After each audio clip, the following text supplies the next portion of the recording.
Good morning, Catholic Twitterverse.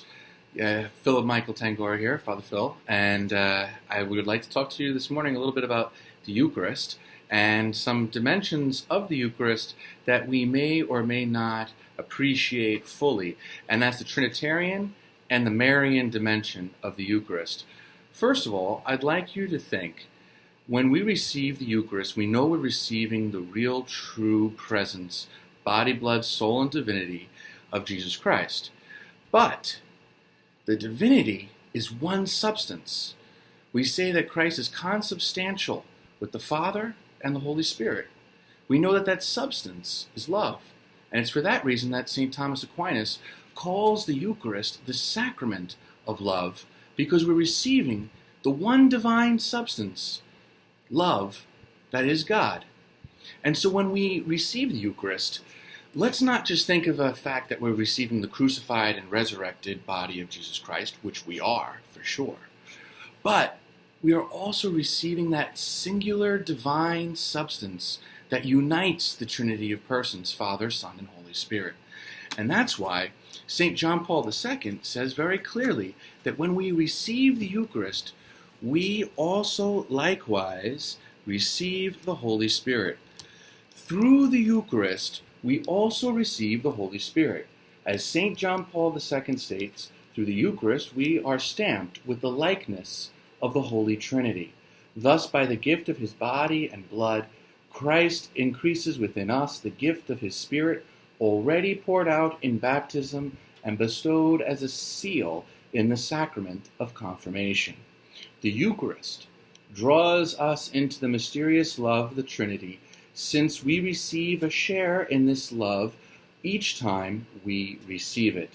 Since the Paschal event of Christ's passion, death, resurrection, ascension, and sending of the Holy Spirit, the Church has continuously celebrated the sacrifice of Christ for our salvation. The sacrifice, which is represented, not represented, but represented, a re-experiencing, actual experiencing of those events each time we celebrate the Eucharist. And you can learn a lot more about that. You saw I was reading. It's from my book, Holiness and Living the Sacramental Life. But that's not what I'm here to plug, though it was shameless.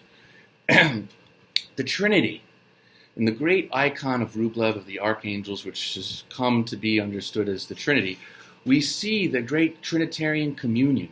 And we see also them seated around a table. I don't think that that is just a coincidence. I think that it is very symbolic of the fact that in the Eucharist, at table, we receive the unified substance of God, the substance which is love. God is love, right? That we receive, therefore, in the sacrament of love, the Eucharist. Now, one last dimension that I'd like to explain to you about the Eucharist today, just since it's Corpus Christi and it's something that we should all know, is the Marian dimension of the Eucharist.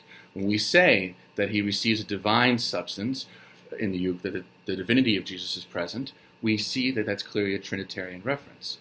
But when we say that he is truly human, and so we receive his humanity, his body and soul, the two necessary parts that create a human person, we can see that there's a Marian dimension, because that humanity is received by Christ, received by the Word made flesh from Mary. And thus, when we receive the Eucharist, we receive a humanity that is passed on to Jesus, the Word made flesh, from the Blessed Virgin Mary. Awesome. Have a wonderful Feast of Corpus Christi, and God bless.